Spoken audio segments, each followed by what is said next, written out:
Hello, today I'll be talking about information processing, and the way I'll be presenting it will be by making a newspaper and doing some little articles. So let's start. So the first one will be billboards. So basically the article is, what do we really pay attention when we see billboards? Do we see the colors? Do we even read them? What makes them interesting? Is it the cows doing graffiti or talking Geico selling auto insurance? Aren't drivers supposed to be paying attention on the road while driving? When we see this, do we remember when we get to our destination? Do we get used to use our short-term memory or long-term? So here I use the vocabulary of paying attention. So attention is when we see something and we think about what we just saw. Also would be short-term memory. That would be like events that happened recently and you probably gonna forget in an hour or probably a day. It doesn't stay long. And the input of data is how the data that you have recently seen and you will remember. So I put here that the input of data made the drivers get home and remember to eat more chicken, since we have seen the Chick-fil-A billboards in the roads. So let's go to the next one. That'll be my article of how the new Galaxy Note 20 will have a focus mode that will make you pay attention to an app or a certain task you need to do at a time.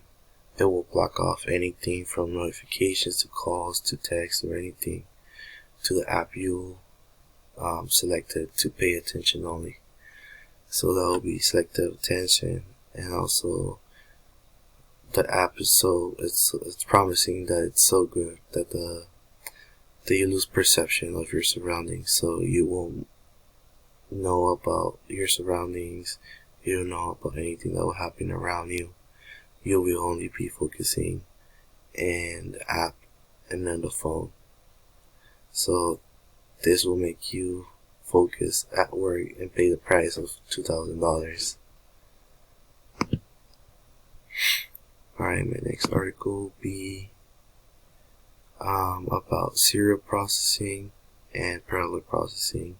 So here I'll be talking about how maybe artificial intelligence can replace the human brain. As of now, it has been looking that it is possible, since we are actually mimicking the emotions and actions that a human can do. So a serial processing is how we start a certain process, and then we have to go through it and finish it in order to start a new one. So they have mastered that, and now they're working and mastering now the parallel processing, which means that you can do several tasks at once.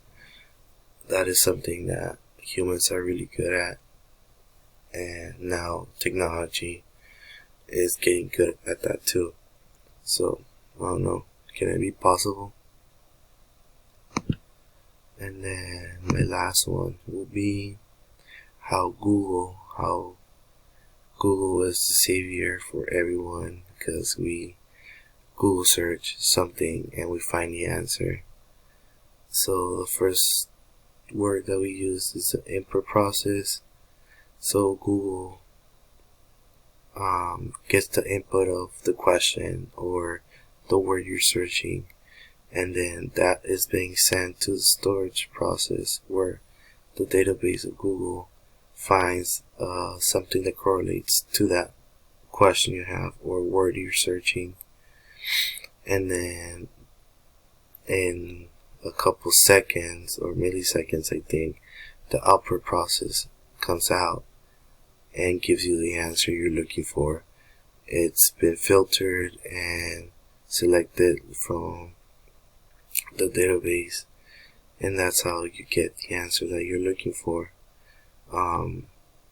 So here I say that Google has been the savior for many college students that are doing a research paper to what is 8 times 8. We all have a question, and Google will filter out the answer for you through a processing system. So here we saw the vocabulary for information processing. Thank you.